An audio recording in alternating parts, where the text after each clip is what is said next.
Hello everyone, स्वागत है आपका इस यूट्यूब चैनल में। बेटा, इस चैनल पे हम 9th और 10th क्लास के एनसीईआरटी के सॉल्यूशन करते हैं। ठीक है, सभी सब्जेक्ट के हम सॉल्यूशन करते हैं, जैसा कि आपको पता ही है।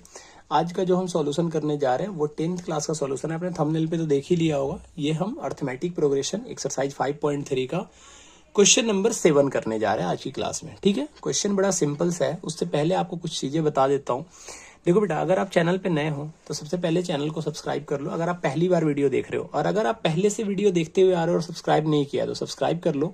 और 2-3 दोस्तों में आप इसको कम से कम शेयर कर दो, जो आपके स्कूल के ग्रुप होंगे या ट्यूशन के ग्रुप होंगे, जो भी आपके ग्रुप होंगे जिसमें आपके दोस्त होंगे जो 10th क्लास में है, उनके पास आप ये वीडियो शेयर कर दो ताकि उनको भी इस सॉल्यूशन आसानी से समझ में आ जाए। कोशिश करूंगा बेटा कुछ आसान तरीके से आपको ये सॉल्यूशन समझाऊं ताकि आपको कोई दिक्कत ना आए और आपको एक बार में ये दिमाग में सब कुछ बैठ जाए। जैसा कि आपने थंबनेल देखा होगा ना, एक बार में दिमाग में बैठाने की गारंटी है। देखते हैं आपको समझ में आता है कि नहीं आता है। पहले क्वेश्चन सॉल्व करते हैं। और आपको एक बात तो मैं बता सकता हूँ कि इसके पहले अगर आप इस सॉल्यूशन को अगर देख रहे हो ना, अगर आपने इसके पहले सॉल्यूशन को किया है, चलो, और अभी जो आप करने जा रहे हो, दोनों में देखना कितना डिफरेंस है और किस तरीके से हम इस क्वेश्चन को अप्रोच करेंगे और कैसे इस क्वेश्चन को सॉल्व करेंगे। देखो क्वेश्चन क्या बोल रहा है, पहले क्वेश्चन पढ़ते हैं। Find the sum of first 22 term of n AP.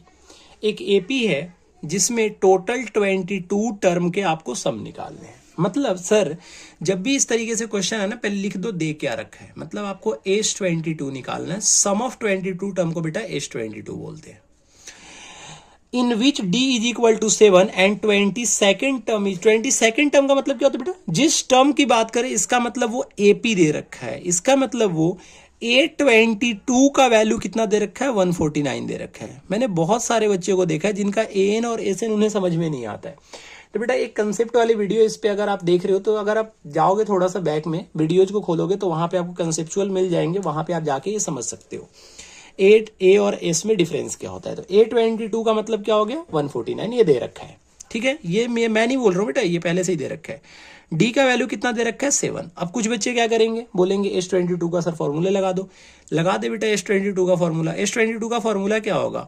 A/2 N/2 upon में इंटू 2A + N-1 इंटू 2, यही होता है ना। लेकिन भाई साहब यहाँ पे A की वैल्यू कहाँ है? ए की वैल्यू तो गिवन ही नहीं है, तो आप दूसरा वाला फॉर्मूला लगाओ ना बेटा। दूसरा वाला फॉर्मूला क्या है?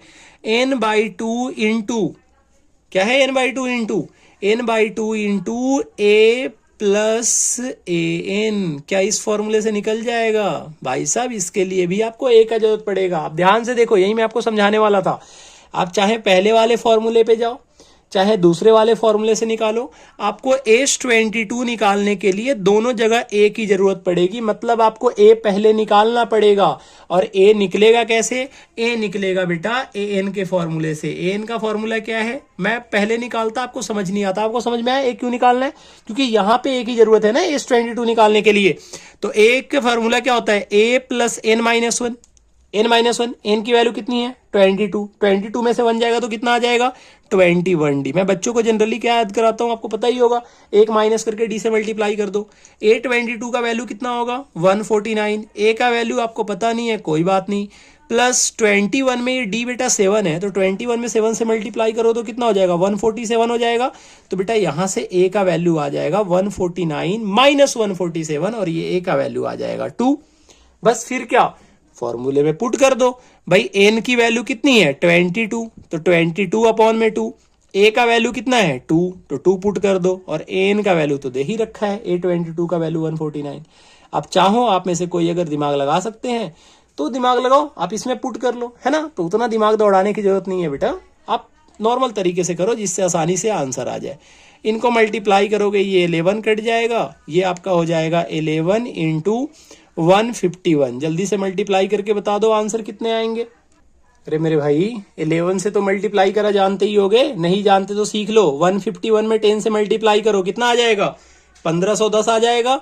और फिर 151 में जब 1 से मल्टीप्लाई करो कितना आ जाएगा? 151। इन दोनों को जोड़ोगे तो कितना आ जाएगा आपका? 1661। और यही आपका सम ऑफ 22 टर्म है। आया ना समझ में? आ गया समझ में? इतना आसान तरीके से आपको बताया, आपको तो सॉल्यूशन समझ में आ ही गया होगा। ठीक है, अगर सॉल्यूशन बेटा ऐसे ही आपको समझ में आ रहा है, ऐसे ही आपको वीडियो चाहिए, सारे सॉल्यूशन अगर आपको समझ में आ रहे हैं, किसी भी चैप्टर के सॉल्यूशन अगर आपको समझ में आ रहा है, तो सबसे पहले जाके अभी चैनल को सब्सक्राइब करो अगर आप नए हो तो, और दोस्तों में शेयर करो फटाफट। ठीक है, कम से कम 2 से 3 दोस्तों में शेयर होने चाहिए, सब्सक्राइबर थोड़े से बढ़ाओ, ताकि यहाँ पे और आपके एजुकेशन रिलेटेड वीडियो यहाँ पे डाल सकूं मैं और आप उसका फायदा उठा सको। ठीक है, मिलते हैं नेक्स्ट वीडियो में नेक्स्ट क्वेश्चन के साथ। Till then tata bye bye.